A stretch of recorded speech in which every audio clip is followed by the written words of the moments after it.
El manuscrito encontrado en Zaragoza es el gran clásico de la literatura fantástica polaca y uno de los grandes clásicos de la literatura fantástica universal. Es una novela muy compleja porque se desarrolla a lo largo de innumerables aventuras dentro de otras aventuras. Es decir, su autor, Jan Potocki, lo que hizo fue buscar una estructura parecida o similar a la de clásicos como Las Mil y una Noches, el Decamerón, los cuentos de Canterbury, en los que se iban hilando historias, dentro a su vez de otras historias, aunque por debajo hay siempre una línea argumental única. Es un sistema que tiene muchas ventajas porque le permite introducir muchos elementos de otros géneros. El manuscrito es una novela gótica, es una novela fantástica, pero también es una novela de aventuras, también es una novela libertina, con mucho erotismo propio de la época, y sobre todo es también una novela con una serie de claves más o menos, digamos, esotéricas. Jan Potocki, el autor, fue un autor ilustrado, un hijo de aristócratas, enviado a estudiar, lógicamente, a las mejores universidades europeas,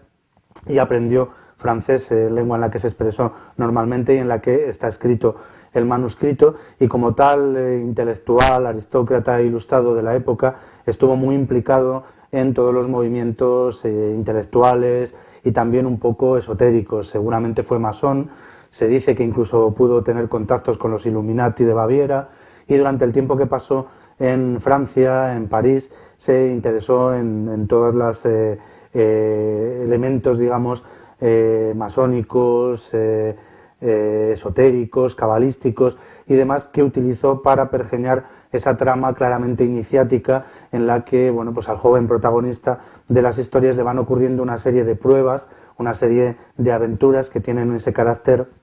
iniciático y que, bueno, va superando hasta llegar finalmente pues a adquirir un tesoro final, que no es tanto un tesoro real, un tesoro de oro y piedras preciosas como efectivamente encuentra al final de sus aventuras, como un tesoro simbólico, un tesoro metafórico, producto del encuentro de las tres grandes corrientes culturales, las tres culturas, la hebraica o judía, la islámica o arábiga y la cristiana, que utiliza Potocki en su novela en busca pues de ese conocimiento y de ese saber. Digamos que en cierto modo el manuscrito en su totalidad, porque hay que tener en cuenta que el manuscrito está compuesto de dos partes que fueron publicadas, la primera en 1804 y la segunda ya en 1813, mucho después,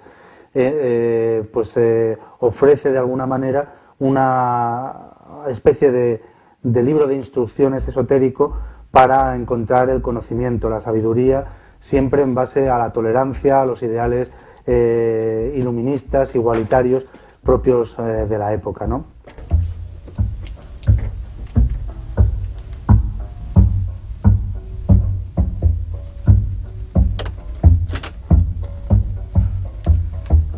Normalmente el manuscrito encontrado en Zaragoza se considera dentro del género de la novela gótica, la novela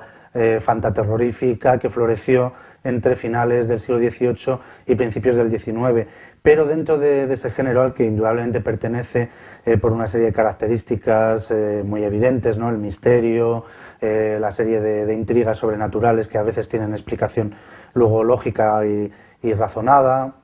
el escenario español, que era un escenario también muy típico de la novela gótica clásica, pero dentro de eso tiene una especificidad que es la del orientalismo, o sea, una especificidad, digamos, relativa, porque hay una gran corriente de literatura orientalista también en el siglo XVIII y principios del XIX, muy influida por el descubrimiento en Occidente de Las Mil y una Noches y de otra serie de clásicos de la literatura oriental que fascinan completamente a todos los intelectuales y escritores y poetas europeos. Y bueno, pues el propio Voltaire, en Inglaterra Samuel Johnson, hay toda una corriente, digamos, de literatura orientalista que se inspira en el modelo de Las Mil y una Noches. Lo que pasa es que raramente aparece aplicada a la novela gótica. Otro ejemplo sería el Vathek de William Beckford, pero quizá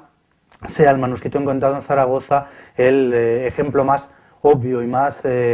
consciente de utilizar motivos propios de Oriente, de la mitología, de la tradición oriental y el estilo incluso narrativo de Las Mil y una Noches para, al mismo tiempo, una novela de aventuras góticas situada en Europa y concretamente en este caso en España.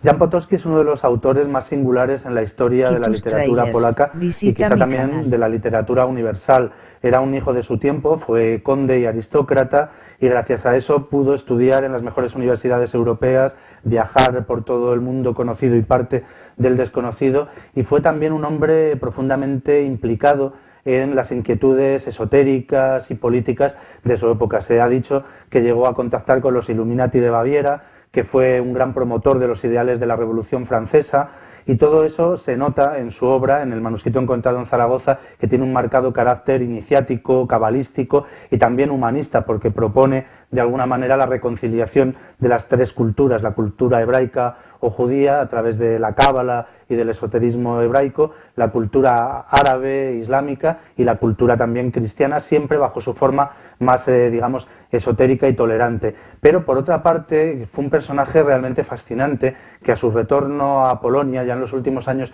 de su vida, se vio muy afectado por una enfermedad crónica cuya naturaleza no se sabe exactamente, aunque se supone que pudo ser la sífilis, y una serie de circunstancias personales, el divorcio de su segunda esposa, el ver también cómo la Revolución Francesa, en la que él había tenido tanta fe, derivaba en el terror y se convertía pues en un río de sangre y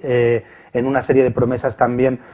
humanistas y progresistas incumplidas, le convirtió en un personaje amargado y al borde de la locura. Algunos biógrafos dicen que incluso llegó a obsesionarse con la idea de que era un licántropo, de que se convertía en hombre lobo, y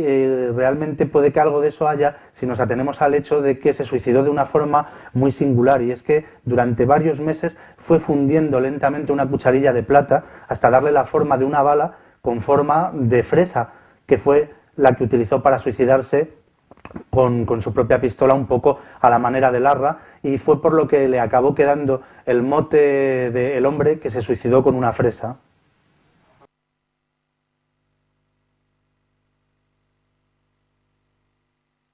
El manuscrito encontrado en Zaragoza es una novela de aventuras con forma además de novela de viaje.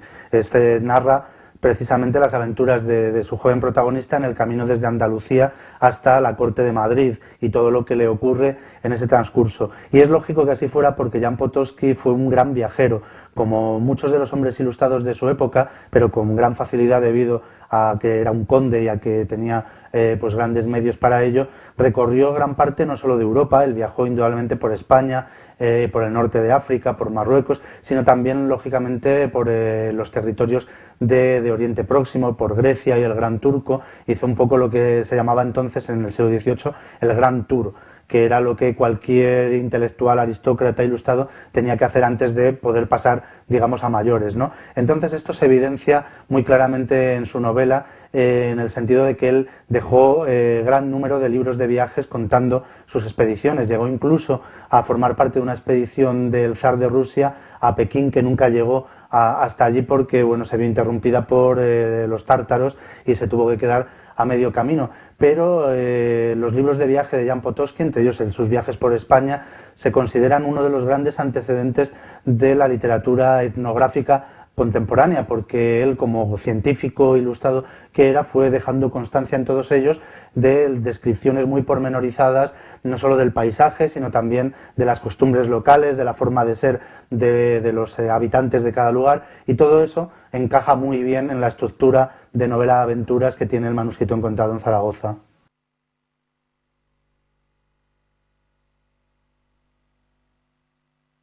Realmente el manuscrito encontrado en Zaragoza es una novela singular en muchos sentidos. Por un lado, dentro de la literatura polaca siempre ha sido un poco motivo de polémica el hecho de haber sido escrita en francés y por un escritor indudablemente afrancesado, aunque fue también un gran eslavófilo y un gran conocedor de su patria y de las tradiciones de su patria. Pero siempre ha habido ahí un poco de resquemor por parte de algunos elementos, digamos, más nacionalistas, que se sienten molestos por el hecho de que una de las obras a la postre más importantes y más conocidas de la literatura polaca del siglo XIX fuera una obra escrita en francés y por un francófilo, ¿no? Una singularidad también del manuscrito encontrado en Zaragoza es que se convirtió en una especie de clásico subterráneo. Poco después de la publicación definitiva, después ya de la muerte de Potocki, de las dos partes refundidas en un solo volumen, la novela pasó prácticamente al olvido y solo unos pocos literatos refinados, eruditos, tuvieron conocimiento de ella y la pudieron leer. Es el caso, por ejemplo, del magnífico poeta loco y también esotérico Gerard de Nerval, o de Washington Irving, que conocieron el manuscrito y que incluso se inspiraron en varias de sus partes, en algunos de sus relatos, para su propia obra, aprovechándose del hecho de que nadie conocía prácticamente la novela original de Potocki. Pero realmente no sería hasta los años 50 cuando un gran experto en literatura fantástica, uno de los grandes investigadores del género, que fue Roger Caillois, el gran erudito francés, resucitó de alguna manera la novela de Potocki, la reeditó y descubrió de repente a una nueva generación de lectores y de intelectuales, lo que sin duda se ha convertido en un gran clásico de la literatura fantástica universal.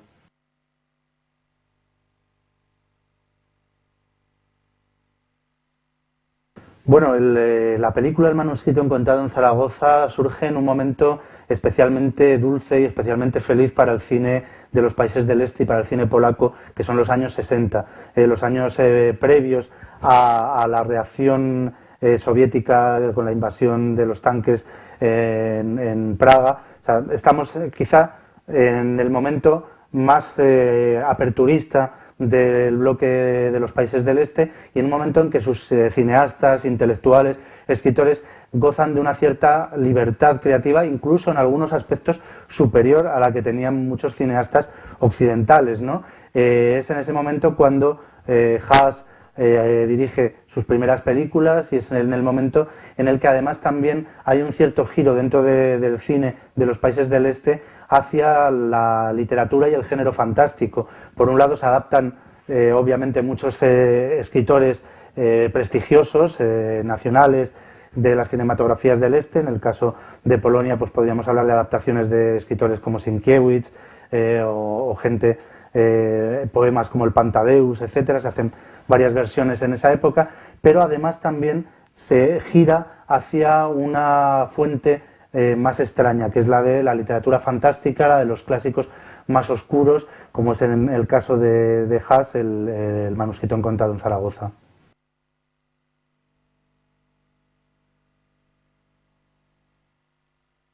La figura de Wojciech Haas dentro de la historia del cine polaco es una figura casi tan singular como las propias películas que hizo, porque tuvo siempre una gran atracción por el género fantástico y por las figuras más marginales dentro de la literatura y de la cultura polaca.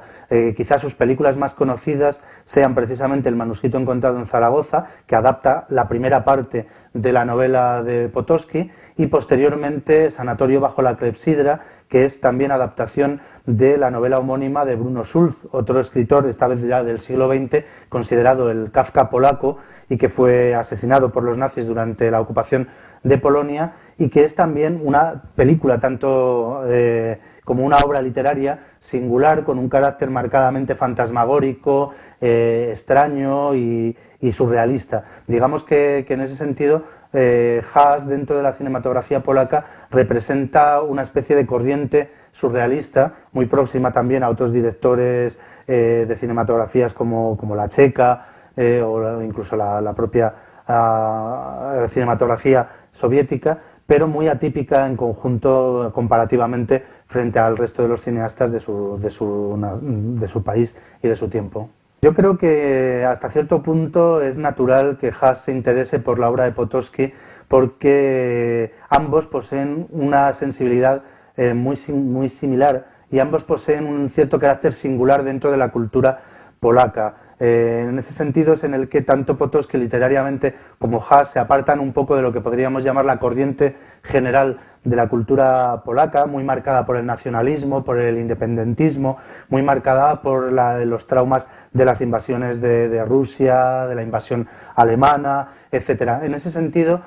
Potocki, como intelectual, humanista, libertario, iluminado y afrancesado, representa un hito y representa una clara diferencia con respecto a los poetas y novelistas nacionalistas tradicionales polacos, y yo creo que en ese sentido también se emparenta con la propia posición de Haas dentro del cine polaco, que se aparta precisamente pues, de un cine más social o de un cine político o de un cine más claramente nacionalista, para abordar precisamente ese mundo fantástico, surrealista, fantasmagórico, que también puede interpretarse muchas veces como una sutil sátira o una sutil denuncia de ciertos elementos de la política o del totalitarismo de su época, pero que indudablemente es un soplo de aire fresco mucho más surrealista, mucho más arriesgado y mucho más próximo a una sensibilidad fantástica, próxima estéticamente al mundo obviamente de Goya,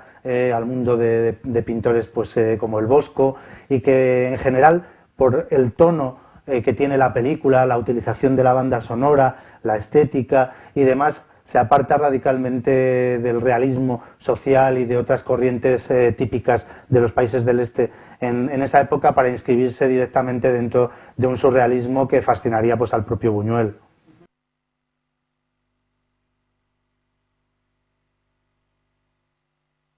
Como decía antes, la película de Haas es una adaptación solo de la primera parte de la novela de Potocki, la que se publicó inicialmente en 1804 y que es la de carácter más fantástico y terrorífico. Luego, en la segunda parte de la novela, la mayor parte de los misterios que ocurren en esa primera parte son explicados de forma racionalista, de forma natural, aunque no por ello menos esotérica o mística. Pero sí es cierto que, por un lado, ante el volumen de páginas que componen la novela en total y ante la diferencia de carácter de esa primera y esa segunda parte, Haas se siente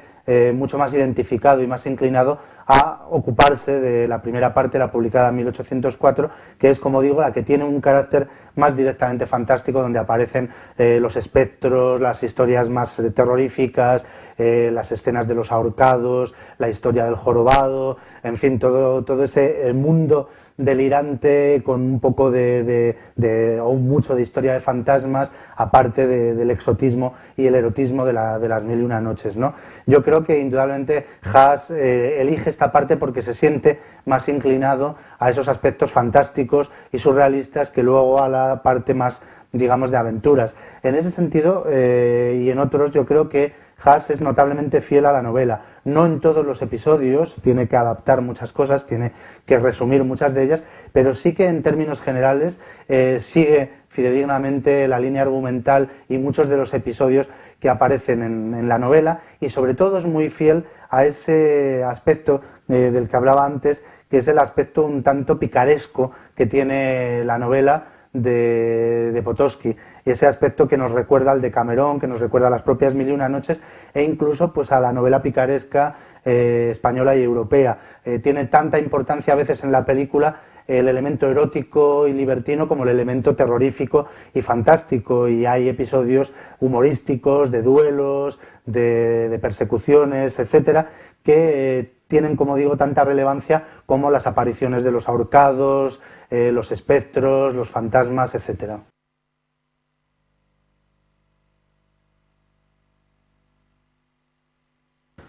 Uno de los elementos más sorprendentes y más chocantes del manuscrito encontrado en Zaragoza, y quizá uno de los que remarca más su singularidad y su particular atmósfera fantástica y surrealista, es la banda sonora de Krzysztof Penderecki. Resulta completamente chocante para el espectador actual, con una sensibilidad demasiado, creo yo, contaminada por las bandas sonoras sinfónicas, orquestales típicas, encontrarse con una película fantástica y de aventuras, con una película de época, hasta cierto punto una superproducción con sus batallas, sus duelos, su vestuario y demás, en la que la banda sonora, al contrario de lo que puede esperarse, está compuesta por uno de los grandes autores de música clásica contemporánea, por un grande de la música atonal como es Penderecki, y precisamente es el contraste entre esa música atonal, esa música concreta y las imágenes, lo que dota a la película de gran parte de su encanto y de su atmósfera surrealista. Son inolvidables las escenas en las que el personaje está prácticamente perdido por los desiertos de Sierra Morena o de este escenario absolutamente metafísico, que parece casi pues de algún cuadro de de Giorgio de Chirico, y va deambulando por ellos acompañado de la música de Penderecki, completamente atonal y sincrética, y proporcionando así al espectador, yo creo, una auténtica experiencia surrealista y una experiencia fantástica, inigualable, y que pocas veces se ha conseguido igualar en el cine.